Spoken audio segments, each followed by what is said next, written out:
Hi, I hope you are doing well. Today we will go through all the books I read in December and the one I also paused. The month has been fully chaotic, so let's get into it.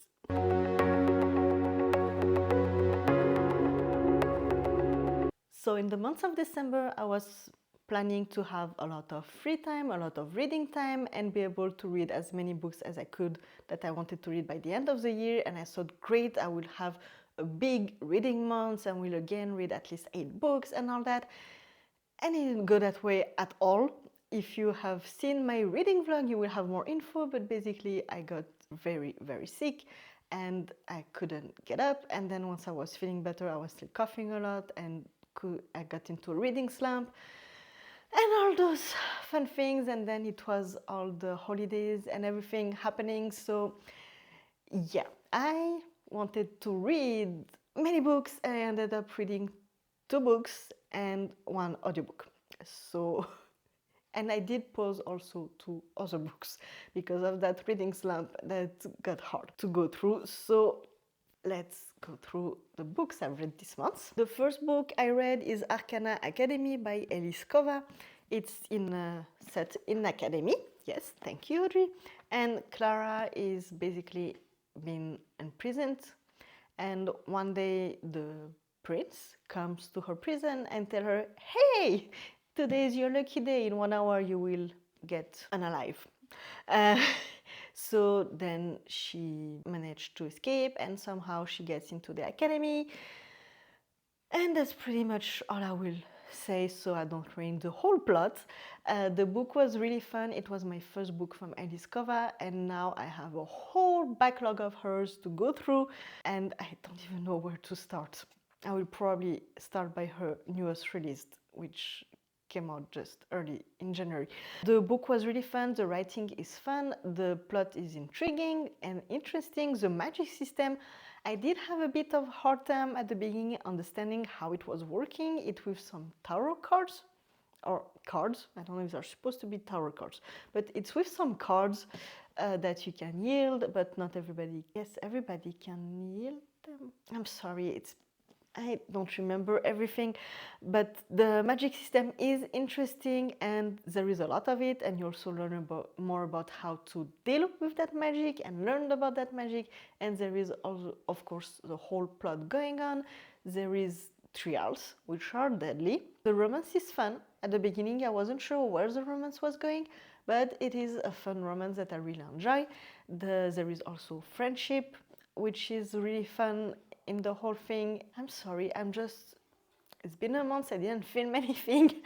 I didn't prepare this well. It was really fun, and I discovered just the day I finished reading it that the second one is coming out in July, and I will definitely read it.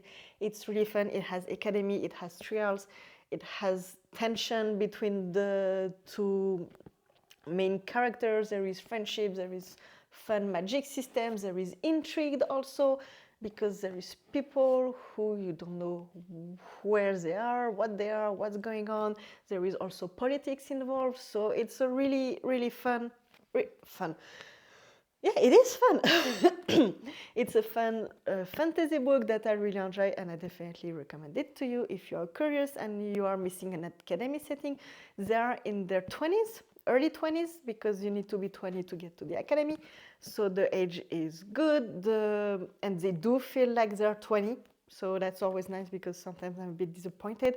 And I think that's all I can tell you. It was great, I really liked it, and I will definitely continue and go through all the backlog from that author.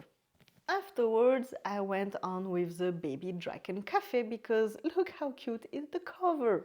And actually I also have the bakery one. So it's interconnected standalones, cozy fantasies, romantasy, because it's basically romance with baby dragons. So it's also in my very chaotic reading vlog with the Arcana Academy, where I tell you more about how I got sick and everything went chaotic. The book is fun if you really want a romance book with a hint of fantasy. If you don't want heavy romance, or if you want a lot of fantasy plot, a lot of magic and stuff, then you will not like this. I was expecting it to be more like a cozy fantasy, like Uncharmed and Rewitch by Lucy Jane Wood. But yeah, it's really a romance with baby dragons. The main characters are 25 and a bit older than this, a few years older, but they do feel like a teenage romance. If they didn't have their own business, I would think it's a teenage first romance. I mean, which is fine if you like those kind of books. Definitely not my favorite reads. I'm not a romance person. I never really read romance, but it is fun. It is fast-paced. You can easily read it. You don't need a lot of brain power, or you don't really need brain power. Yeah, it was really nice. I did not finish it. I had to pause. It's not a DNF. It is not a DNF. I have to say it. It's just that on the day I was planning to finish it, I got very, very sick, and then I got into a reading slump. So when I started to feel better, I was really not in the mood for a book that is not my favorite type of books. Like, it's nice and it's fun, and if you like romance book, you will definitely enjoy it, but it's not my go-to book, and I needed something more gripping, comforting, I don't know. So I just paused it. Those are my thoughts based on half of the book. I will finish it, probably in January. I don't want to stretch it too long because, I mean, it's just 300 pages book, and then I will forget everything that happened in it. Yeah, so this one is a pause. Then I got very sick. And once I started to feel better and feel like reading a book again, I thought, okay, what do I want? Something that I haven't read before, but something that I know I will like and comforting. I read The Ordeals by Rachel Greenlaw, and one of the books I wanted to read by the end of the year was the Woodsmoke Woman's of Spell. No, wait. The Woodsmoke Woman's Book of Spells. I was missing a word here. By Rachel Greenlaw, and I thought, you know what? I will try this because it's a cozy contemporary fantasy. And I already know that I like her writing. It is a standalone. It will have a bit of fantasy, but it will not be super complex world building and all that. So I thought, you know what, I will give it a try. So I got it on my Kindle, which is still reflecting everything in my house because I cannot remove the protection of my Kindle since I have a doggy who loves to put his paw and somehow change always the size of the font, even though when I just try to do the same way he does, it never works. So anyway, this book is very reflective. It's very beautifully written, even though it is set in, I think the book came out in 2024 or 2023 or something. So the book is set in 2020 something. It's modern, but the writing, when I started to read it, I felt like I was watching Pride and Prejudice or Little Woman movies. See that kind of movies back in the days with castle and these kind of things. Not necessarily castle, but because there is no castle in Pride and Prejudice, is there? But I don't know, that atmosphere, like the writing really took me there. And yeah, so it made me a whole atmosphere, even though it's in modern days. You follow 3 point of view of 3 different women. The main woman, she left her town 10 years ago and never came back, and now following the death of her grandmother, she has to come back. And it brings up a lot of things because when she left, it was not, well, she didn't leave because everything was great and happy and she wanted to stay there forever. So when she comes back, it impacts a lot on her, but also a lot of people around her. So one of the other point of view is her friend that she also hadn't seen in 10 years. And they are both in their late 20s. And the third point of view, it's the really interesting one, it's someone who is in her 80s. And I think it's just so interesting because I already struggle to find fantasy books with women which are in their late 20s or early 30s, and I'm not even talking about 40s. So here having someone who is in their 80s, it was really, really nice. You have those 3 points of view, and slowly it unfolds about what happened 10 years ago, but you also have some throwback from the person who is 80 years old. Like you have some chapters, it comes back to 70 years ago. You see all the impact that it has on her friend and the people there, and also there is a little renovation cottage going on there, and that's just my favorite winter movies to watch. It's when they have to renovate a house or a cottage or anything. So that was really fun. The book, it has magic, but it's more like magic realism, I think that's called. there is a bit of magic, but you don't really know if there is that magic. It's not a complicated magic system. It's just that you don't really know if it's there. People don't, not everybody think it's there, but you don't really know. It's more like spirits, things going on. And it's a very reflective book, though. If you want something with high stake and plot and all that, that's not it. It's very reflective about life, about who you were when you were 18, about how you become 28, and how things can hold on to you for a very long time and have impact on everybody else. And yeah, it was really good. It was really good. It was reflective. It was not at all, I don't know what I was expecting, but it was not what I was expecting. It was a really good book. She has also another book, which is One Christmas. This one has no fantasy element at all. I think it's just contemporary. I wanted to read it for around Christmas time, but then with everything going on, I didn't pick it up.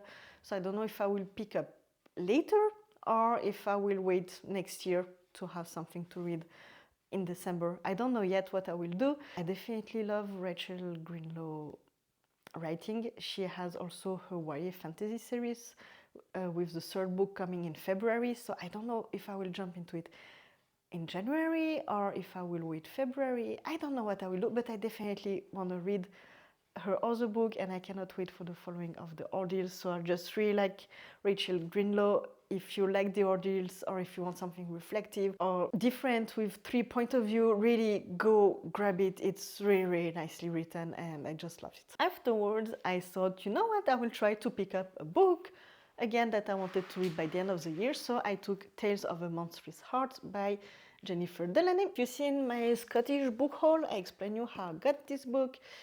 And I don't remember when I started it, maybe in November. I don't remember. But I did start this book a first time, and I was very, very exhausted. And I could not focus on it. So I paused it. And here I took it again.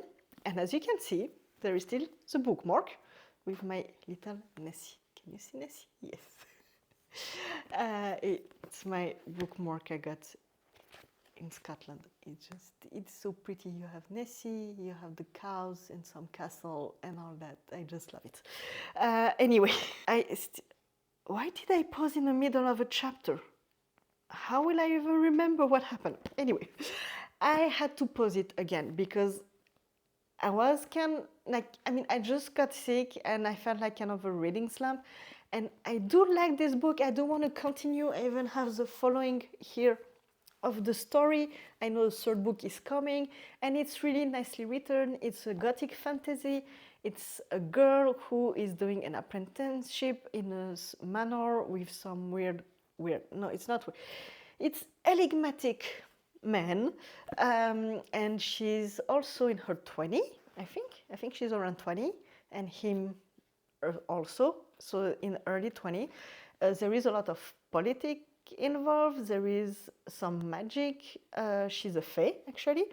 She's a fae, so it's fun. She has a girl. I think she's a girl because I read the beginning a while ago.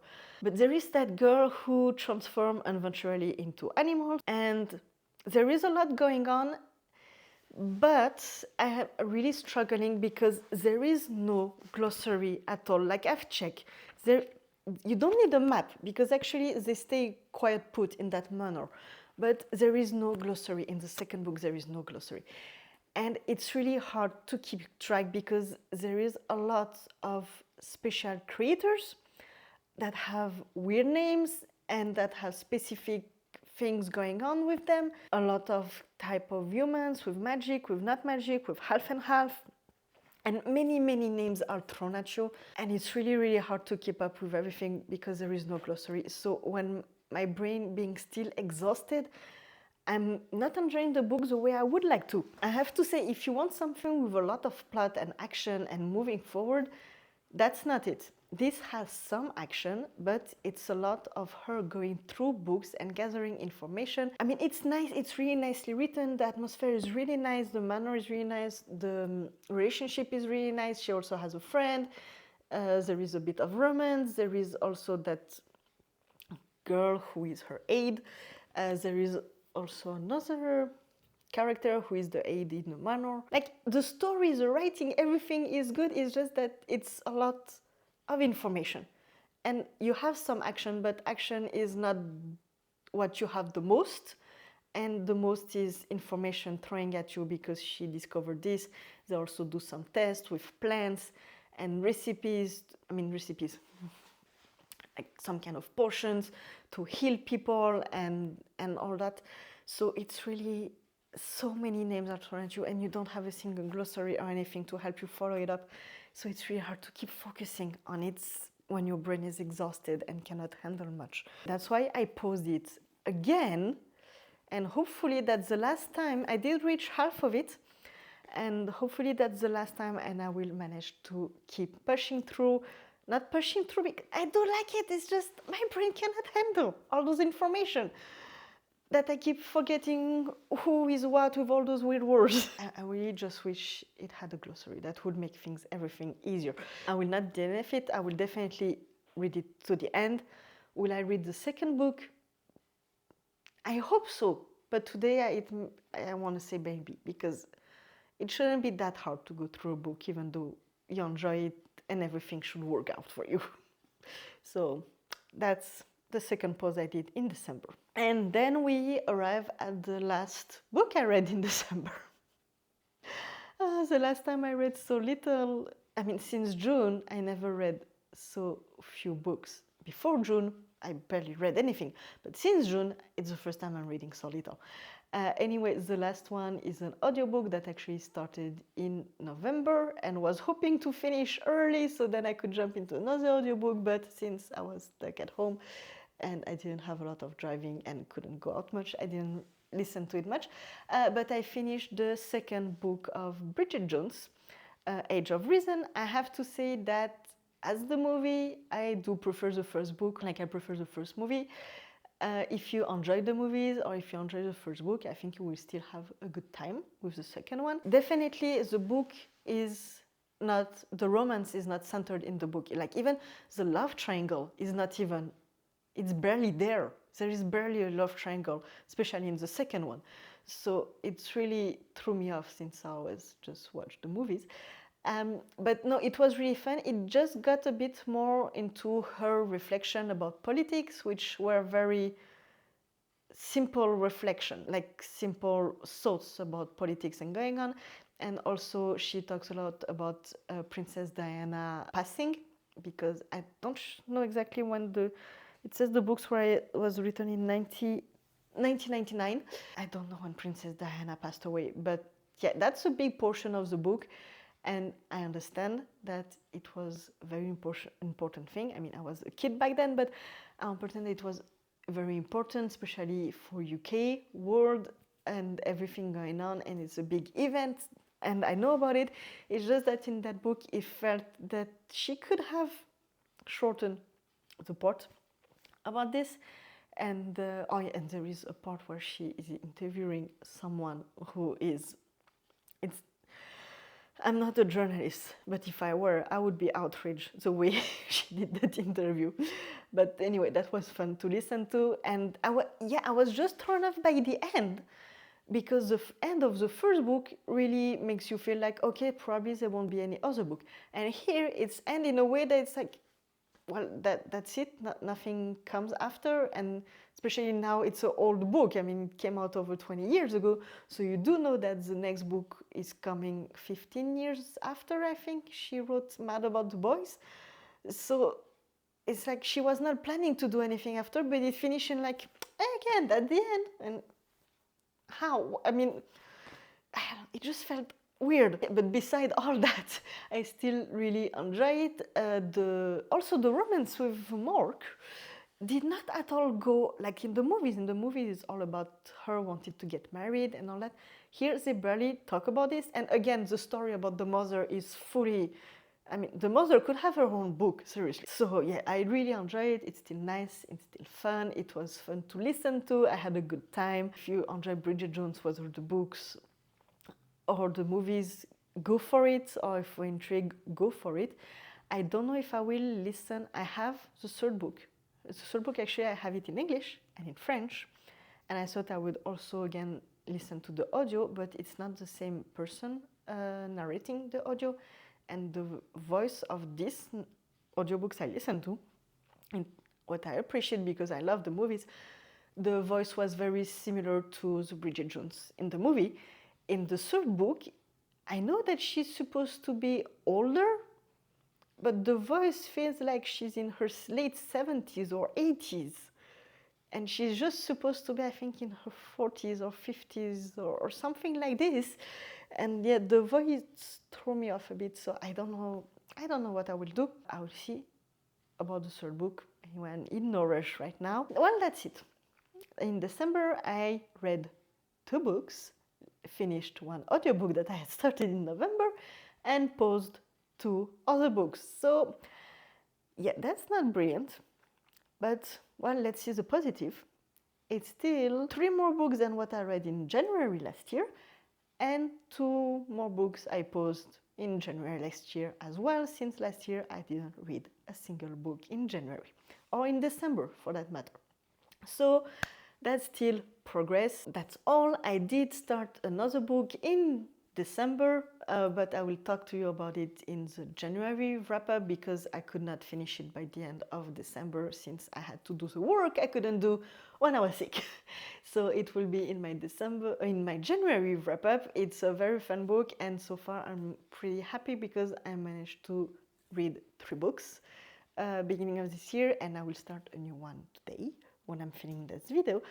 So I'm pretty happy that I can have a bit time this month to continue resting and recover from the December months which didn't go at all as planned, and have a bit more time reading again. I will try also to be more consistent with all the videos and the reels and everything, and get into some kind of a groove to do all that and post regularly. So that's it for my December wrap-up. Let me know how many books did you manage to read in December. Did you have a lot of time to read, or you were part of the people who were swamped because it's the end of the year and so many things are going on and you need to wrap up everything, so you couldn't read as much as you wanted? Or those people who where everything relaxed and settled and you have more time to read? Let me know any books you read, any books you are recommending, or if you read any books I read in December. And I wish you a lovely day.